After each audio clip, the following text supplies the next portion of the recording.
All right, everybody, I'd like to say welcome into Black History Month 2025. And as we talk about the first black high school on the north side, Phillis Wheatley, how did it get started? Let's go back to 1925. Okay, in 1925 over at Colored High before they got to be Booker T. Washington. The principal over there was Mr. James D. Ryan. The assistant principal was Mr. E.O. Smith. But a year later in 1926, Colored High was getting so crowded with all the kids coming from 4th Ward, which that's where it was located at. And then you had kids that was coming from 3rd Ward. And then you had other kids that was coming way from the north side, from 5th Ward, Trinity Garden.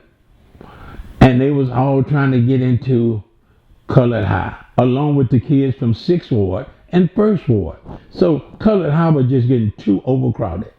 So in 1926, they decided to open up another black high school. But this time they want to build a black high school, and that was in 1926. That was when Mr. James D. Ryan went over to open up the brand new Jack Gates. And then in that same year, Mr. E.O. Smith got to be promoted to the principal over at Colored High. And he put his assistant principal was Mr. William E. Miller. But then 1 year later, 1927, they decided to give black a high school on the north side because the north side was getting so many kids that was interested in trying to get their education, such as kids in Trinity Garden. And also you had kids out there in Independent Heights. And you had a bunch of kids out there in 5th Ward trying to get in to get their high school diploma. So they gave black another high school on the north side. And it became the first black high school on the north side. And that was in 1927. And that was Phillis Wheatley. But they did not build that school for Phillis Wheatley. That school was an elementary school. And the location on it was on Lyons Avenue. Then they had to figure out what is going to be the mascot and what was going to be the color of this brand new school on the north side, which was now called Phillis Wheatley. They wanted to name it after a lady because they had already named another high school, which was Jack Yates, after a male. So they wanted to be a public figure that blacks all over the world would know, and that was Miss Phillis Wheatley. And they decided to give the color white and purple to the school as the color. And they gave them a mascot, a Wildcat. And then in 1927, purple and white, along with Phillis Wheatley, Wildcats, and the new principal, Mr. E.O. Smith, they opened the school up. But the school was still so crowded, they had to remodel it. So when they remodeled it in 1926, they moved the front of the school on Lyons Avenue and they pulled it over on Griggs. And that became the permanent address on Gregg Street and Lyons Avenue. And then in 1927, that's when Mr. E.O. Smith opened this school up. And he needed an athletic director to be able to cover the athletic department. And this is when Mr. E.O. Smith hired Dr. John E. Caldwell, which was well recommended because he had already went to Colored High, played football, basketball, track for Colored High, and was an honor roll student. So Mr. E.O. Smith gave him the opportunity to coach and be over the athletic program. Then in 1927, when it opened up, Phillis Wheatley was getting so overcrowded because all the kids out there in Trinity Garden get a chance to get their high school diploma. All the kids out there in 5th Ward. See, it wasn't no Pleasantville, wasn't no Clinton Park, all that wasn't even out there. But it was a city gas. But HISD did not have room to build city gas, and now that's why North Houston District bought in BC Elmo. So all the kids that was going out there and Trinity Garden was black. Cashmere Garden was white. So all those kids flocked in, and Wheatley became the largest high school in the country. Wheatley was so overcrowded that the teachers and the students, they all had to take shifts. See, it wasn't no junior high school during them days.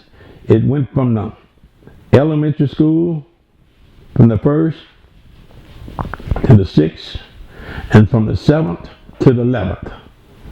And then later on in 1949, they added another grade, which was the 12th. But Phillis Wheatley was getting so overcrowded, and it was the largest high school in the United States. They had to take shifts. All the kids that was in the 7th grade, they went to school in the morning. They went to school from like 8 o'clock to 12 o'clock. And all the kids that was in the 8th, 9th, and 10th, they went from 12 o'clock, and including the 11th grade. They went from 12 o'clock to 5 o'clock. And that includes the teachers too. And Mr. E.O. Smith was the principal. Mr.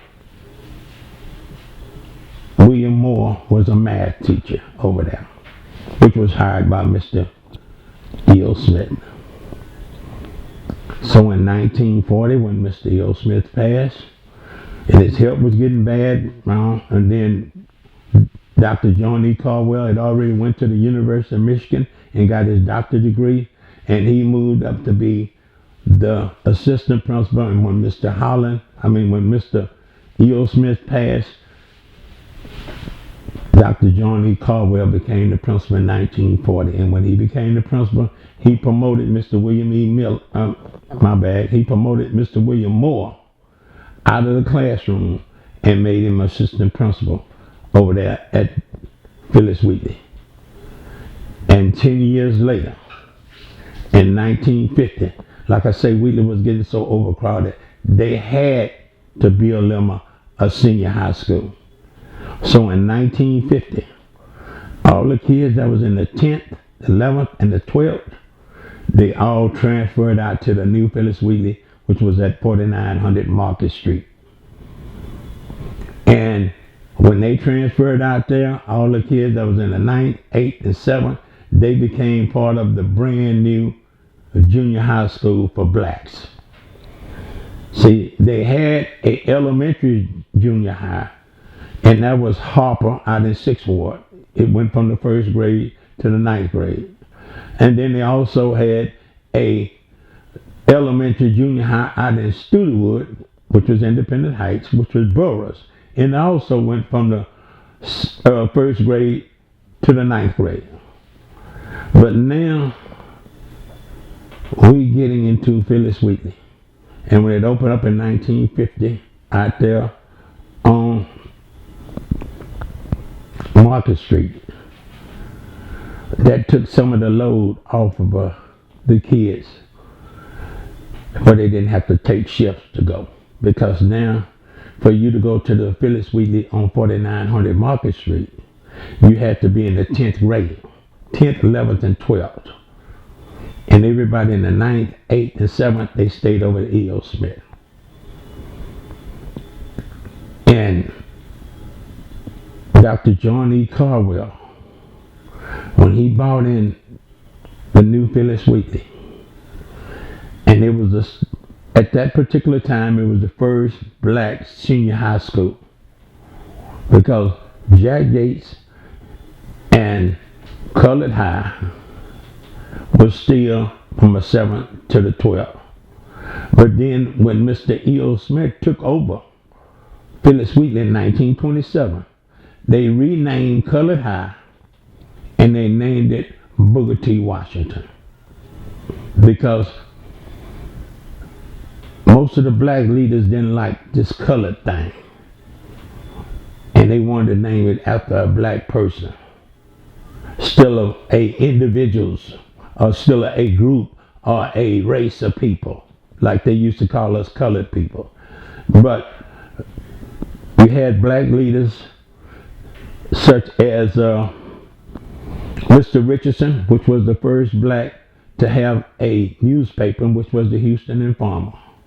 He had a lot of pull, along with a lot of other doctors had a lot of pull to make sure that they name it after a black person, still a group, like they had it as a race. They didn't want to mix no race in it.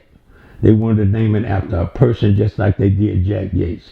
And Jack Yates was the male, so now they need a female to go in with the male. And which other best than to be able to come up with the historical lady of Miss Phillis Wheatley, and how much she had did for blacks during the slavery days, and being able to write books and being able to learn how to read and write and spell. So therefore, it was an agreeable with the black leaders at that time to name this school after a female, a well-known female that was well-known all over the United States, and that was Miss Phillis Wheatley. And they had already kept the colors, which was purple and white. They already had the mascot, which was a Wildcat. And now Phillis Wheatley is beginning to open the doors up for other blacks that were living on the north side. Such as when they opened up the new subdivision out there in Pleasantville, they got a chance to go to Phillis Wheatley. And they even had a chance to go to a junior high school, which was E.O. Smith.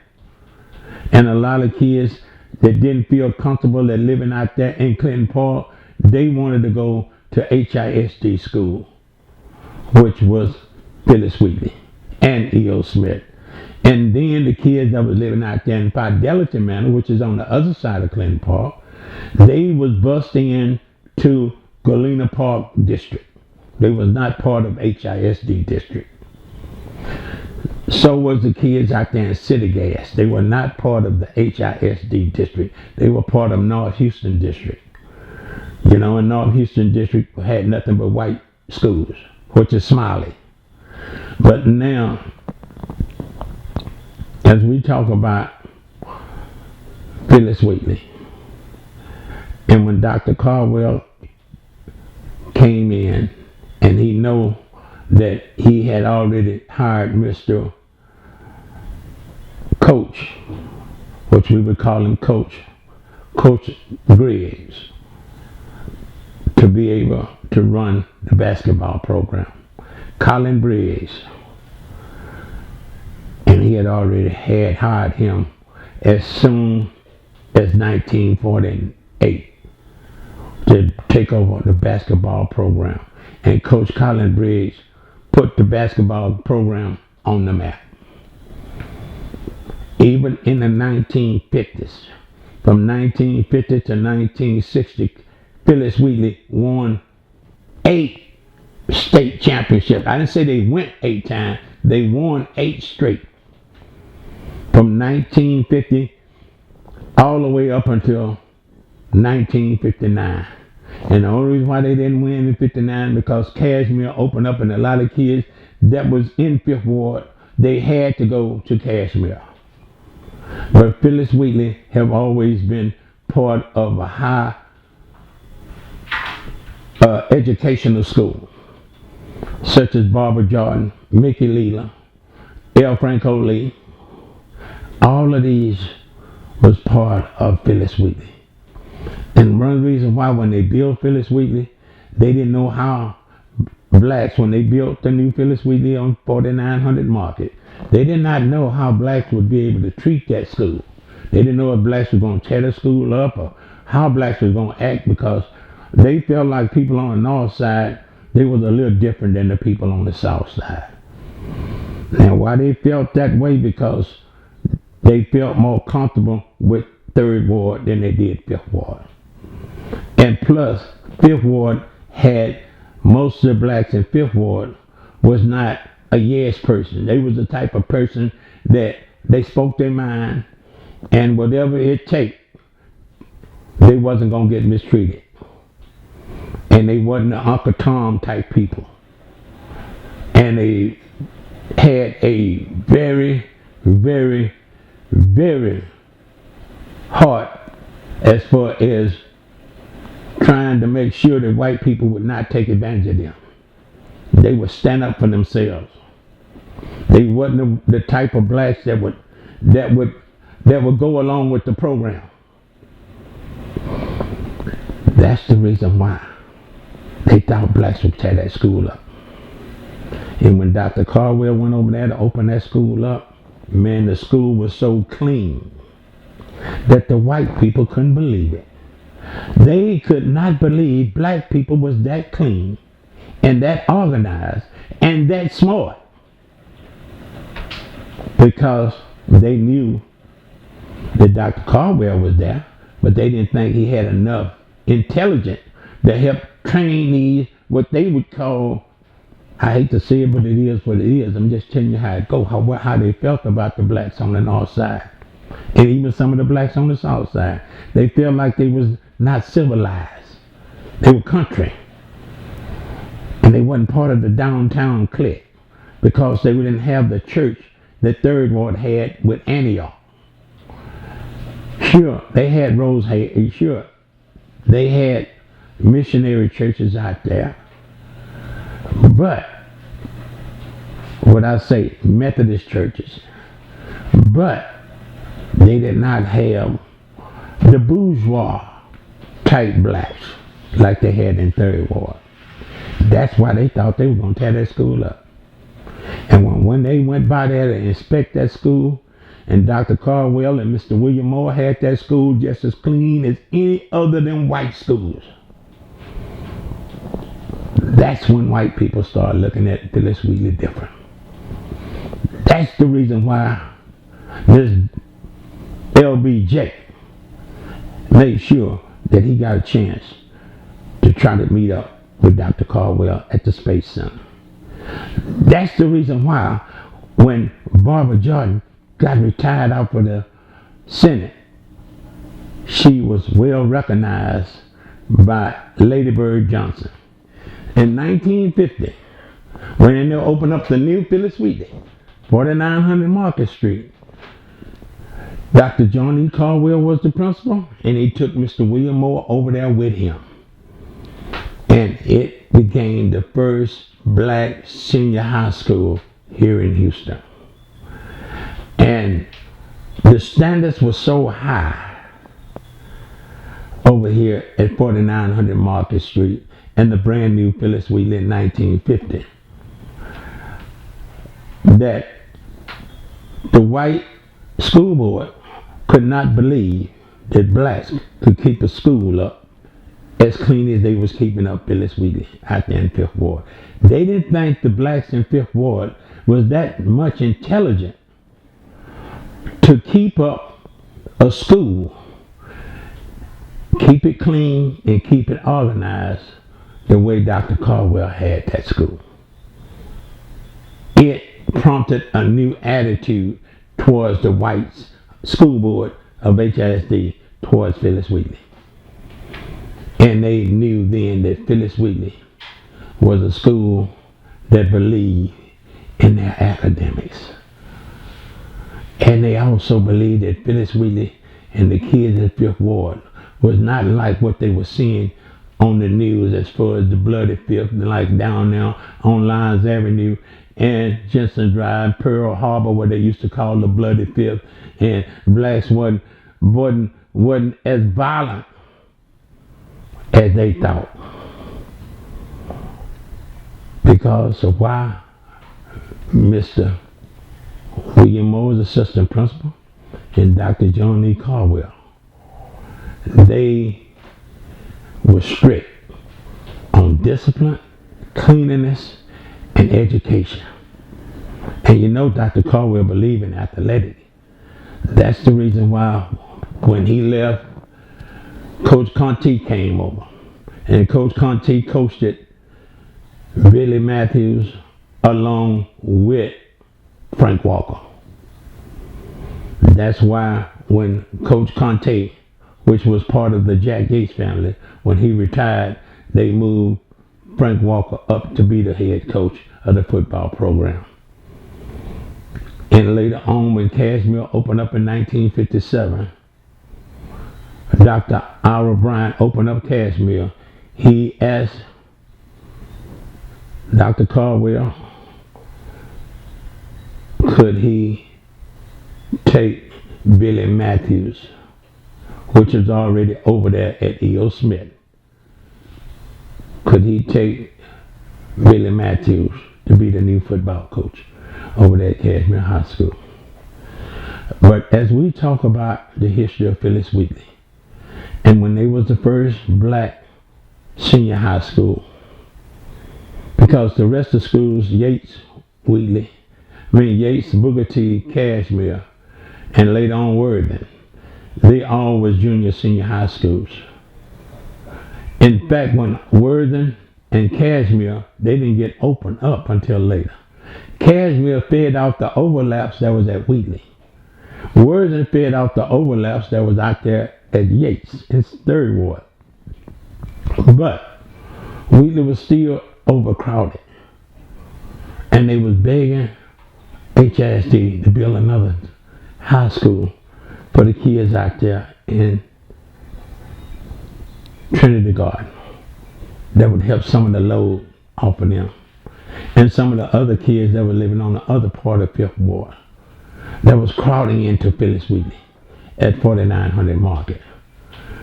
But HISD did not want to put no more money in the black community. But instead, what was happening, a lot of people in 5th Ward, they started buying homes out in Cashmere Garden in the 1950s. So that's how everything went. But it's the history of Phillis Wheatley and how good of education, such as the great people that came out of Phillis Wheatley, earned through Dr. John E. Caldwell and Mr. William Moore. They presented a lot of kids with some good discipline, good education, and most of all, good training on how to be good athletes, thanks to Coach Conte, along with Frank Walker.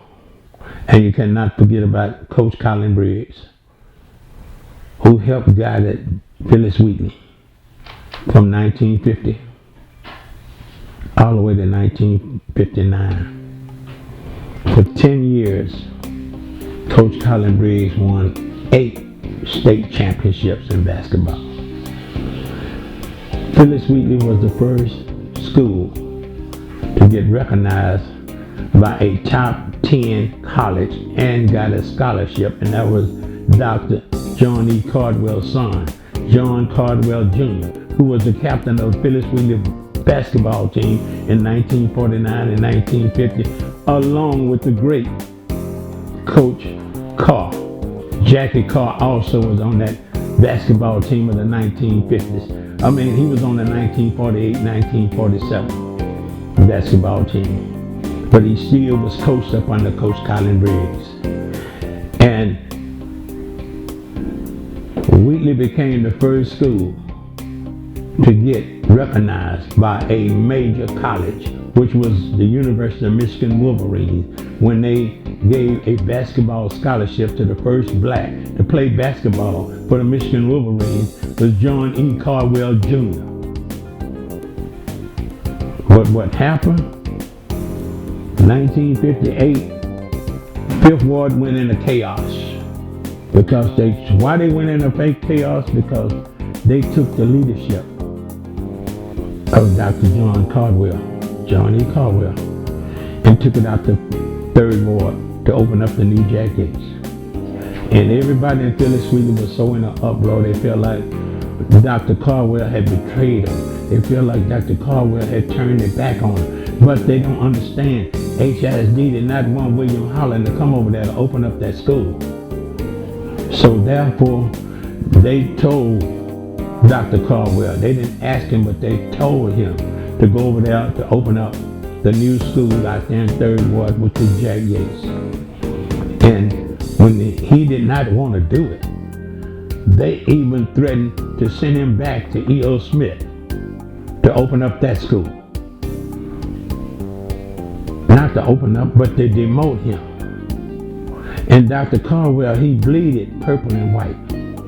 For some of you people who think Dr. Caldwell jumped ship, he had no other choice.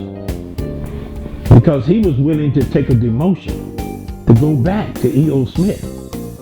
But it was Mr. William Holland over at 3rd Ward convinced him to please go over there and open up that school.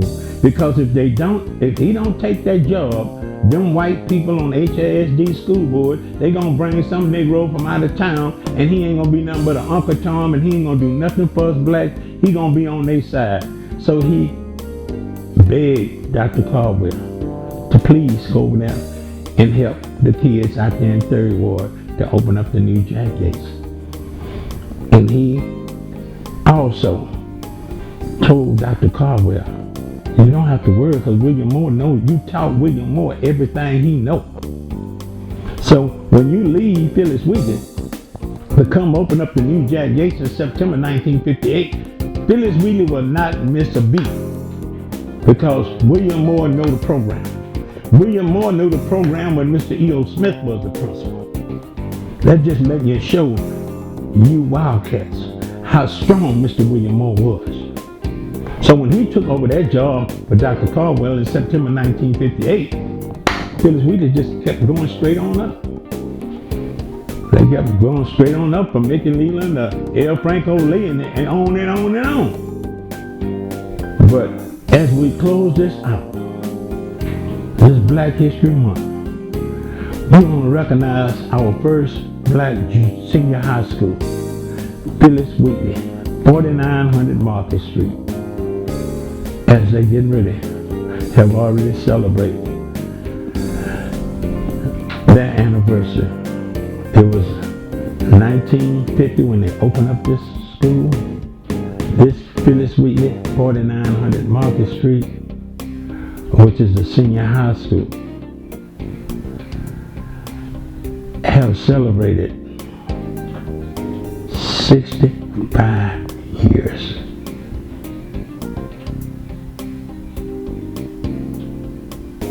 Or should we would say 75 years.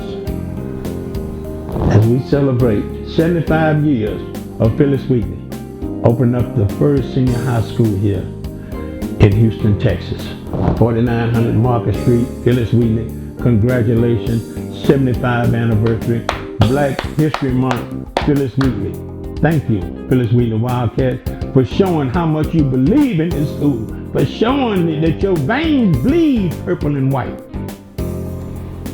Thank you, Wildcats. We'll see you next Black History Month 2026.